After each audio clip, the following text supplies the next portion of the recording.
For a T-shaped culture, you can cut through different segments and different domains, bring in a lot of value to it, and that's when this talk happens.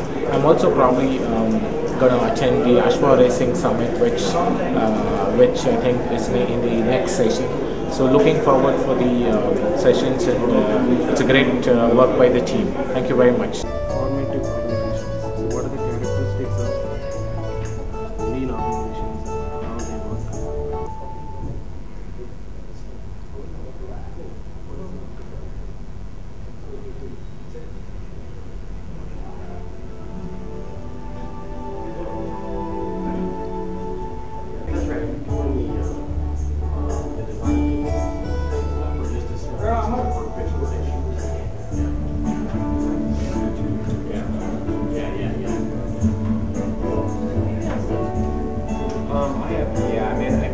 I've got that. It's on.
We have made, so the first session today is by, so let's see, John here. So we will have a tea break, so that's at 10 a.m. So 10 a.m. we'll close it, okay? And we made an improvisation based on yesterday. People said we want tables, so tables are here. Somebody said we want dal fry is here, okay? We are also trying to make some more changes. Water will be here more. There will also be more AC, hopefully will be more warm here. If you brought your own sweaters, that would be nice, because yesterday some people got really cold. Today you see we had a great day, and these are some pictures of what happened yesterday as you walk through that. So post tea, right, so 10 to 10:30, there is a Kanban board outside, so which will be set up as you walk through. That board will show you, it's got a few columns. Keep it self-managed like yesterday, and so it will show what topic is in progress. If some speaker wants to add, something changes, we'll probably announce there. So keep it on that board, because we may not be able to speak about it, here or there. So once it splits. So at 10:40, there are two tracks. One is by Tathagat. I think he'll come hopefully. So TV, as we know him, is a well-known speaker, and he's going to talk about Dude, Where's My Customer? It's sort of about how he's actually now in a fairly well-known, not a startup anymore. It's called 24/7, and it's his story of what happens and with the customer. It's a very interesting talk. Along with that, there is one change here. So at 10:40, if you have your wherever it says formative organizations, right?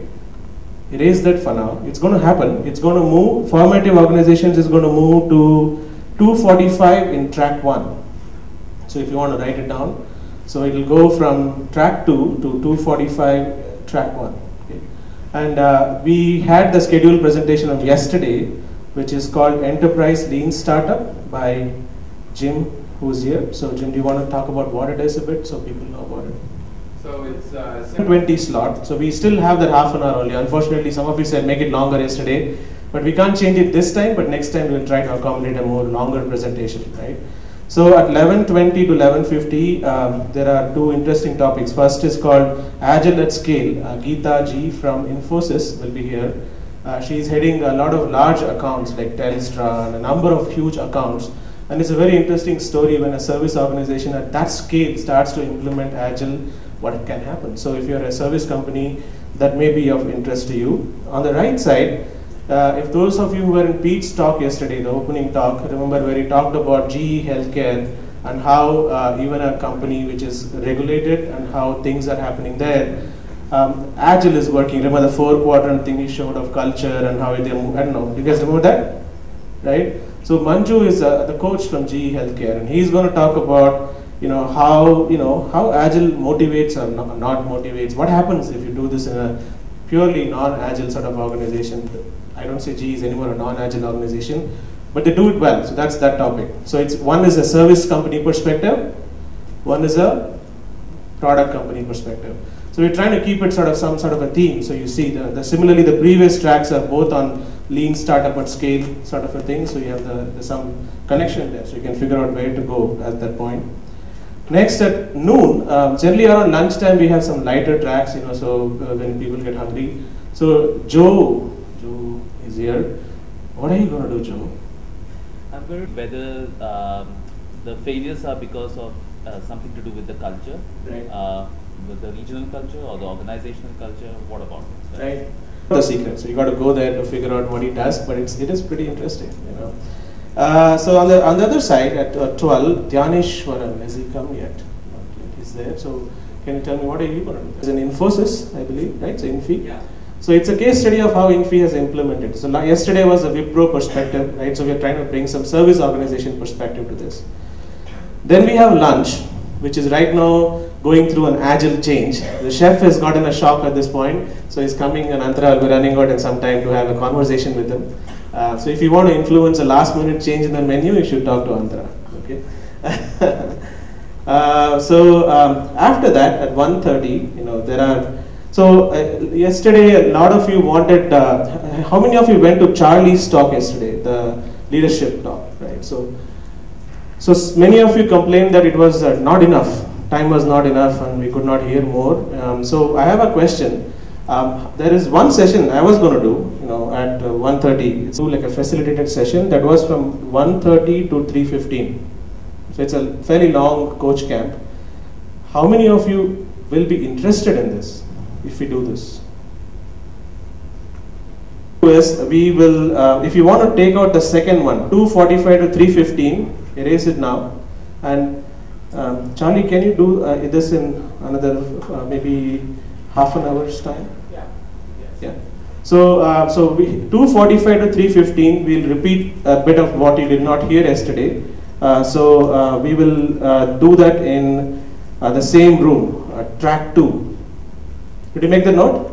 2:45 to 3:15, and so 1:30 to 2:35. I'll start it there, the coach camp, but I had planned a longer one. If there is enough interest, we'll move to the hallways outside or do something. We'll figure it out. We'll inspect an app. Okay. I think that's sort of the day, right? So then you have to decide by 3:15, 3:45, which workshop you want to go to. Okay. So there is Pete Behrens is going to be here at 11. So his workshop is on self-leadership agility. So what are the agile principles that drive, self-leadership, governs us as leaders? It's an interesting workshop. It's fairly intensive, So if you, again, once you go into a workshop, just like yesterday, it doesn't make any sense to switch. Okay. So please make up your mind. And at that point, if you want to do a third workshop or something, those people who are interested, we could do something outside. Okay. So that's the 3:45 to 5:45 session. That typically ended at 5:15 yesterday, right? So hopefully it'll end early. There's a Manik, is he here still? Manik Chaudhary?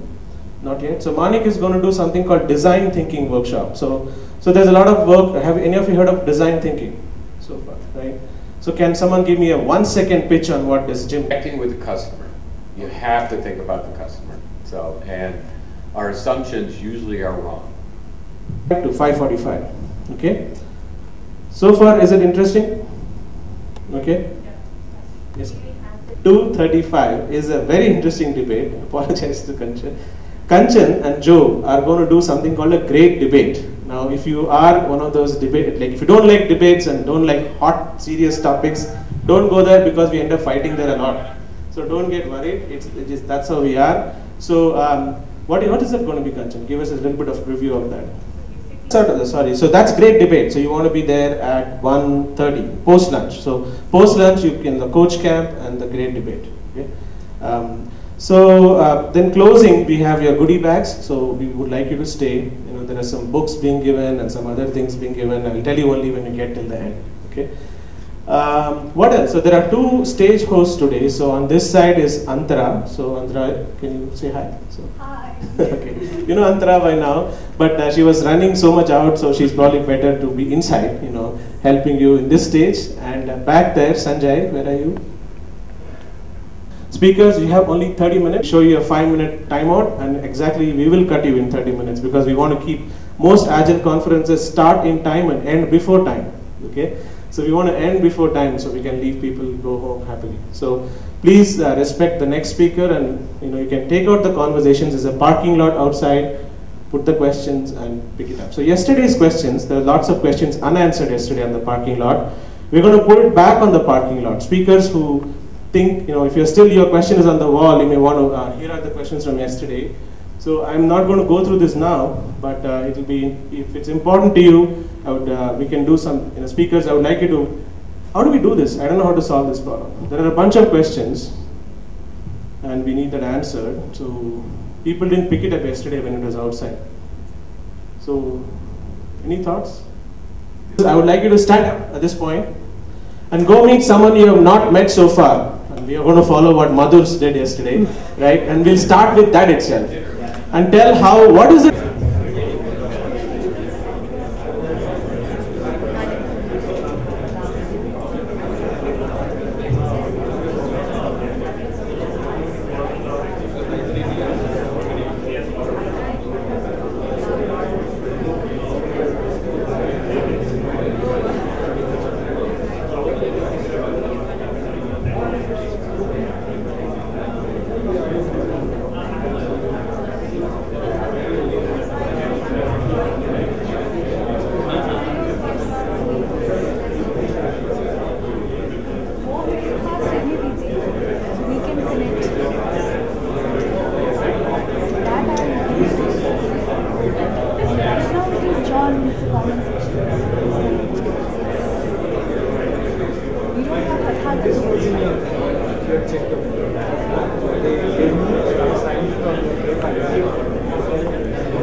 Principles about value from the customer's perspective, flow so that things move smoothly through the system, and a giant requirements document is not flow, for example.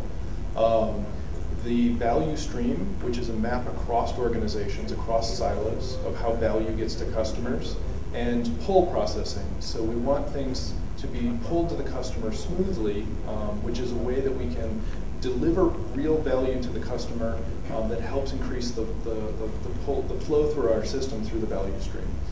So some of these concepts, especially pull, are really interesting and subtle.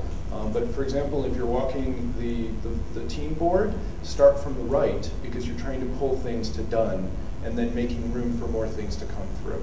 And so these are some of the basic ideas that underlay some of the practices in a lean or a Kanban system. Then I will avoid the waste of something that might change. Yeah, they have something which is called as an hand-on board, so which has the red, green, and amber symbols. So if there is an issue with a particular workstation, then there is a red light that flashes at that particular station, which is a signal for all the workers who are down the street or to stop their work. Essentially what this means is you fix the problem before you move on, otherwise you create more and more inventory. So That is the principle. So invent Also an important aspect. right. Also, it's also the son of Toyota, Mr. Toyota, right? His name. No. Boy Toyota, that's the son, right? So what he used to do, it was very interesting. He would hire, let's say, a person comes along, he will say, "You want to be a manager?" Sure, and they will never hire from outside. They'll always mentor people from within the company. If you apply to the position, the first thing he'll do is he'll take you into a plant and make a small square around you and make you stand there and say, "I'll see you in the evening." And he goes out without giving any directions to the guy, what is he supposed to do. When he comes back in the evening, if this guy is gone away from that place, did he get the job? Yes. Or did he get the job if he stood there all the day looking at things? And the Extreme Programming Explained book came out, and I jumped into that with both feet. So here's a little bit about what I'm going to talk about today. First, I'm going to explain why this topic, why it matters to me, and why I want to present on it. Then I'm going to go through a series of things where I explain a little bit of theory and a little bit of practice and my experience with various levels of visualizing. And like I said, I'm going to talk about our personal work, I'm going to talk about our team's work, and then I'm going to talk about the things together. And then I'm going to finish with road mapping, which is, I think, at the top of the visualization level. So here's one of the reasons that I think this is an important topic. If we're going to work with purpose and passion for something, we need to be able to focus on it. And I think that we need to be able to visualize the things that we're doing in order to have the right focus, in order to work on the right things. So being able to focus on the right work, I believe that visualizations is one of the key for being able to do that. And if you think of an agile team board, that helps the team focus on the right work at hand.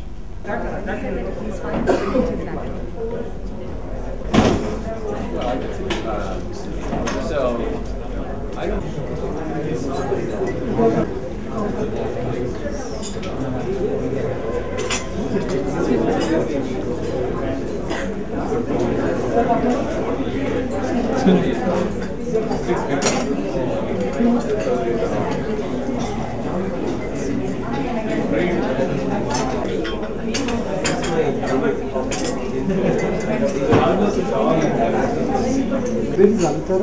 Excuse me, sorry. Oh, I thought this website. Is that so?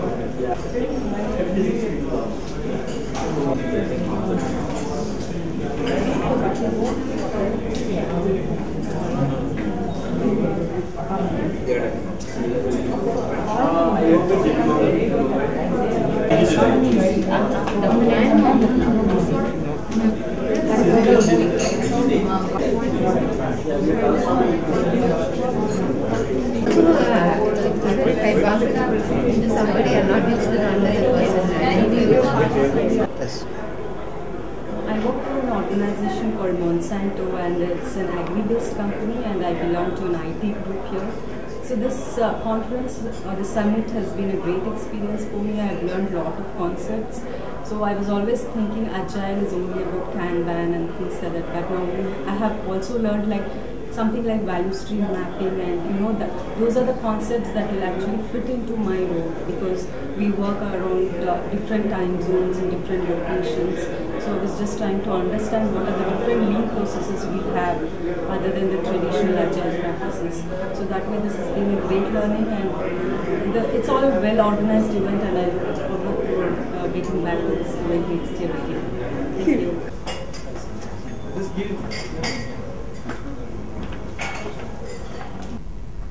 90% of the startups fail. They don't fail because they don't know the technology. They don't fail because they are not able to develop the product. They fail because of multiple other reasons, right? And one of the reasons that we have learned is from the Startup Genome Project, which has studied more than 3,200 technical projects and startups. And what they found was that they basically fail because of premature scaling, either at the customers or products or team or business model or funding, which essentially means that they have not really done their problem validation, hypothesis validation, but they still go to the next stage and they start building it in much bigger way, right? So if you go to Project Genome, you will find more details on that. It's a beautiful report, gives a lot of information. This infographics definitely has more details on that. But the key thing there is that it is not really happening because we don't have the cool idea, we don't have the technology. We have that. I'll show you something here. And this is not just limited to the startups. It's even happening for the new product development. New product development, by definition, has been fraught with so many risks that you're developing. So this is it's a brutal game. It's not something that success is guaranteed here. In a new product development, we are really testing a lot of hypotheses, and that's the reason why the mortality is so high, right? And the old thought used to be that build and they will come.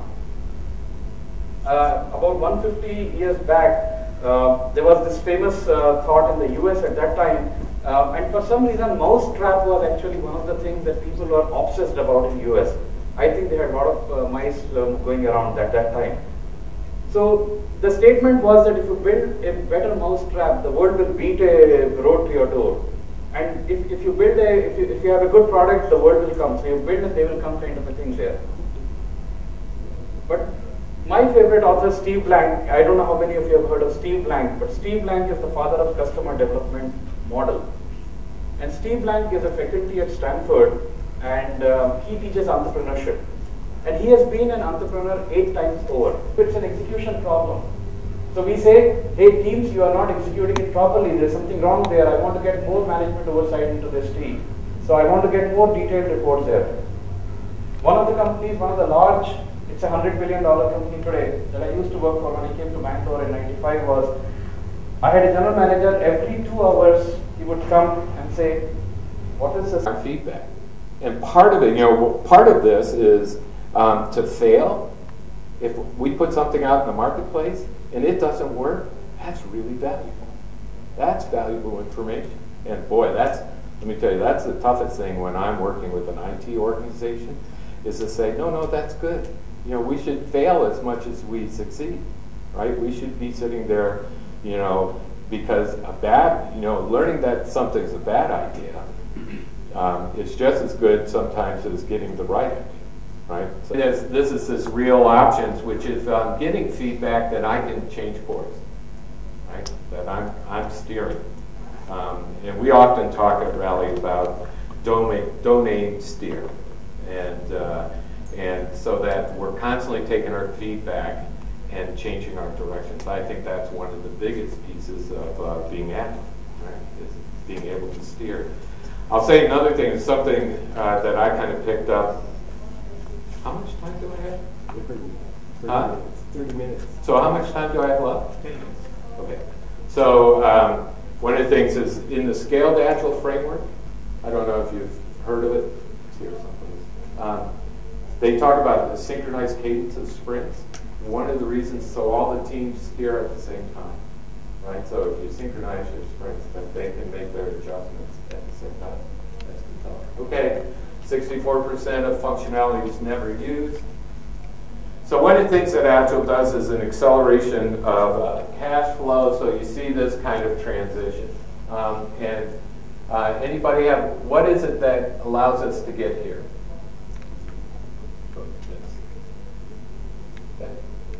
Agile, you guys all know this.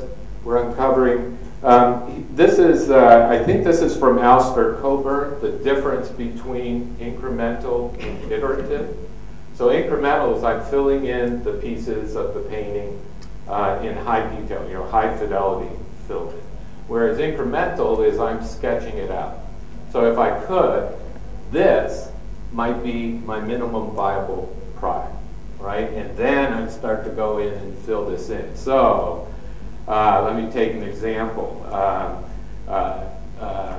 Obamacare, they should have taken this approach, right? They should have put out the minimum, and I'll be honest, the minimum viable product was being able to shop, not to enroll, but to shop. But I think they went big bang, and then they also put all the policies around it, like you lose your you have to switch over at the end of the year, and it wasn't in sync with the rest of the product, right? So I think we have the next session starting on the topic agility at scale. And track 2 in the other room would be by Manjunath MV. He would be talking on agility motivators in a non-agile organization. So I think the choice is yours, so maybe we should.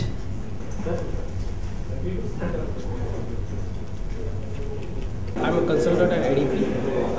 I'm working as a Scrum Master over there. I had a couple of years of experience with Agile. Now started with the Kanban mode in ADP. So just want to know about the things, what is Lean and what is Kanban. It's a good initiative by Solutions IQ as well as Rally Software to educate people about what is Kanban, what is Lean, how the startups use the Lean systems and everything. So like I attended a couple of sessions which are mostly interactive. There is one the Madhur, handling the people. It's a Kaiser. So it's about the people and how do you deal with the people. So it was very interactive. I'll try and go apply with my team. So that's the good thing which are coming up with this 2 days conference, and I'm hoping to have such stations in today's conference as well, and we'll hope to join the next conference as well. So it's a good thing and it's adding some value. I'm good at it. Thanks. I got an opportunity. So wait a minute. Okay, start. Attending the Summit India is a wonderful experience because I got to connect to so like-minded people, got to understand how Lean actually works and what is there in the plate for India to come up with. The kind of the mix of the speakers were here, it's amazing. I really look forward to attending to it. Of the challenges and motivations for these people, and agile process is the way to go. It fits some of the bill. And as you know, Agile is not about technology, or it's not about methodology. It is built on principles that value people, that leverages interpersonal relationship, collaboration, flexibility, adapting to changes in a faster manner. So these are the principles in which that Agile is really built. And as you know, this Agile is not about one particular thing. It involves Scrum, there are multiple flavors of Agile. Scrum, Kanban, XP, LD, Lean, and function-driven methodologies. So all of them, see, I'm sure that you know the differences, right? So in Scrum, you have a set process, there you have a set roles like a product owner, you have a Scrum Master, you have a team, and there are some ceremonies or events, that is like Agile Scrum planning, sprint, Scrum meetings. Then you have Scrum review, sprint reviews and sprint retrospective. And similarly, there is a product backlog, there is a sprint backlog, and there is a burnout chart. So these are the things that are involved in Scrum. And in Kanban, it is more focused on how to enhance the velocity, how to enhance the workflow. At the same time, the focus is on having limited work in progress. And the people who are working in the Kanban process, right? So they need to have an overview of all the workflows for that particular day. So it is just do things fast. But so there is a slight difference. In Scrum there is a time boxed model, whereas in Kanban there is no time boxing. Even though it is focusing on how to enhance the velocity. And in Scrum you have definite roles, whereas in Kanban it is more people adopting the process, driving the process. So there are subtle differences, but the end objective is the same. Do things more efficiently, do things, reduce the time to market, more predictability, more right first time, less CT, some of those challenges. Then you also have this extreme process, extreme programming, which is primarily adopted by technology companies, where there is feedback, there is a continuous process improvement, and also focus on improved workflows. So this is primarily adopted by technology companies. It is primarily, we have seen this being adopted by the US clients more. And then you have this lean development, which is adopted primarily by the manufacturing industry, right, which is focused on the manufacturing core manufacturing principles. So, and what is happening is the distributed, I mean the Agile also is in some kind of a distributed environment. So, so in a large scale, if you really look at it, we adopt the combination of Scrum and different other methodologies depending on the life cycle stages or the program requirements. We have seen in our large program where we have executed, we have seen a combination of many of these models adopted depending on the requirements. So it's not that one will fit all, you know? So it's like it's not one size fit all. So it is primarily depending on the project requirements, different methodologies are adopted. On talent enablement part, which is predominantly vendors like Infosys, okay, so which we have been trained on process. Predominantly Scrum was their main process. So later on, the best practices from, as Geeta mentioned, Scrum, XP, then Kanban. Okay, these three are the three methodologies which the process training happened. Engineering practices predominantly from the extreme programming, where a lot of tools investments have to happen from client side, as well as the vendors like IT vendors have to adopt. So those were the things, and of course values, which are predominantly the business values. Okay, those kind of big picture where the product owners will speak about, where later on all the teams